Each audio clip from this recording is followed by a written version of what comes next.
Maintenant, nous allons voir deux figures de renversement très puissantes et qui fonctionnent 80% du temps selon les statistiques, le Head and Shoulder et le Reverse Head and Shoulder. Regardons maintenant le Head and Shoulder. Vous voyez à l'écran, le Head and Shoulder se compose d'une tête avec deux épaules de chaque côté. Le Head and Shoulder est une figure de renversement lorsque nous sommes en tendance haussière.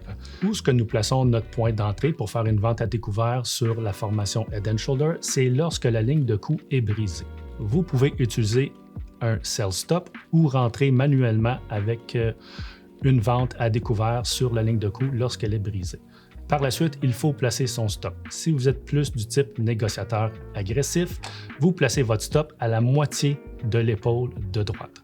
Si vous êtes plutôt du type négociateur conservateur, vous placez votre stop au sommet de la deuxième épaule. De combien de cents ou de dollars le titre pourrait chuter? Eh bien, pour calculer cela, il s'agit de prendre le sommet de la tête avec le bas de la ligne de coût. Donc, si la distance représente 2 $, on enlève 2 $ à notre prix d'entrée.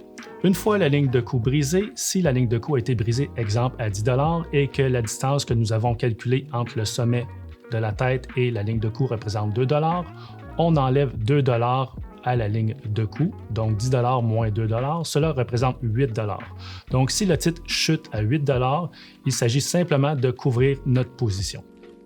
Finalement, pour le Inverse Head and Shoulder, la théorie est la même que le Head and Shoulder, c'est simplement l'effet miroir. Donc, vous appliquez la même théorie, mais en tendance haussière avec le Inverse Head and Shoulder.